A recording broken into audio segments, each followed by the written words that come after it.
Good morning student. अब हम class 6 का जो नेक्स्ट पेज है उसको स्टार्ट करेंगे। पहले हमने आपको जो फर्स्ट पेज पढ़ाया था, सोना छोड़ो सोना पाओ। आज है हमारा फर्स्ट लाइन। पहले तो हमारे स्कूल में कोई प्रशिक्षण ही नहीं था। सन 1972 में निर्मल सिंह नाम के प्रशिक्षक आए। प्रशिक्षक का मतलब है जो आपको सिखाता है। उन्होंने मुझे 800 मीटर और 1500 मीटर पर ही ध्यान केंद्रित करने को कहा। मेरे पिता श्री अयोध्या नाथ जोशी ने भी पग पग पर मेरा उत्साह बढ़ाया। उसी वर्ष कोट्टायम में हुई अंतर्राज्यीय एथलेटिक प्रतियोगिता में मुझे रजत पदक प्राप्त हो गया। आपसे मैं एक चीज़ पूछना चाह रहा हूँ कि आप हमको सेंड करके बताइए, कोट्टायम किस स्टेट में पड़ता है, किस प्रोविंस में पड़ता है। तब से मैं एक एक सीढ़ी ऊपर चढ़ती गई। कुछ समय बाद हमारे प्रशिक्षक की बदली हो गई। मैं परेशान हो उठी। बिन गुरु ज्ञान कैसे मिलता है। सन 1975 में मैंने श्री राम सिंह जी से निवेदन किया कि वह मेरे प्रशिक्षक बन जाएं। उन्होंने मेरी प्रार्थना स्वीकार कर ली।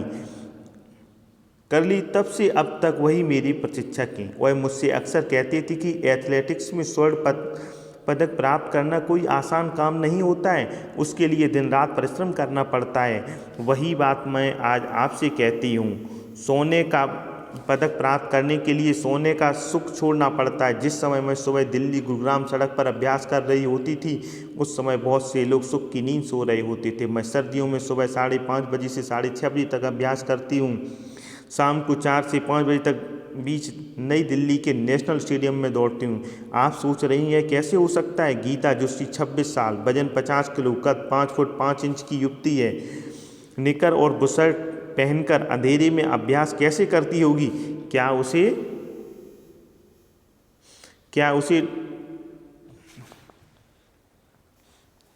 उसे डर तो सुनो। डरने से काम नहीं चलता। शुरू में पिताजी साइकिल पर सवार होकर मेरे साथ जाते थे।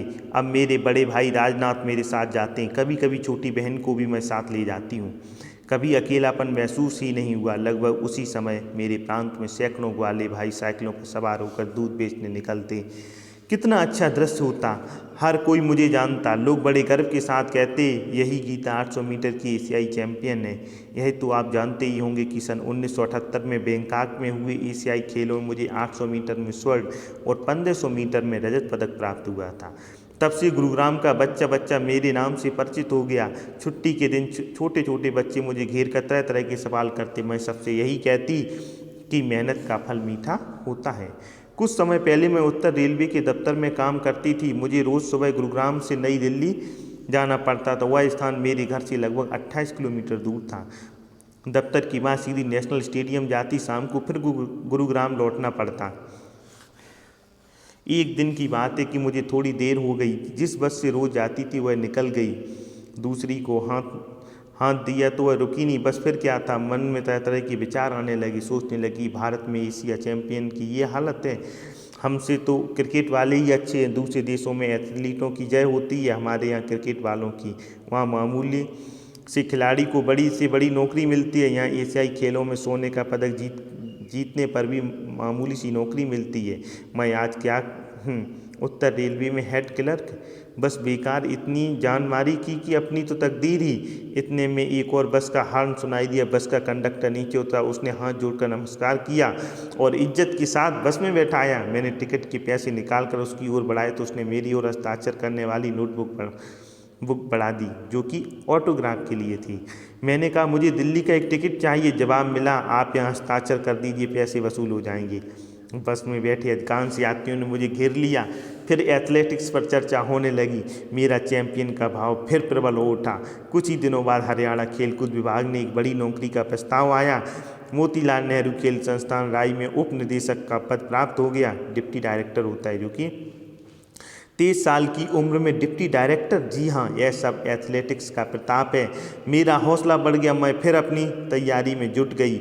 मैं समय का हमेशा ध्यान रखती हूँ। समय पर सोना, समय पर जागना, समय पर मैदान में पहुँचना। परिवार में अक्सर कई छोटे मोटे समारोह होते रहते हैं। मुझे किस समय कहाँ होना कौन होना चाहिए? मैं और मेरे परिवार के सदस्य सभी जानते हैं। वे जानते हैं किसी भी खिलाड़ी को अपने फासले में 1 सेकंड का सुधार करने के लिए महीनों तपस्या करनी पड़ती है। कहते हैं कि एथलीट के लिए कम से कम 6 घंटे सोना जरूरी है, पर मुझे तो इतना समय भी नहीं मिल पाता।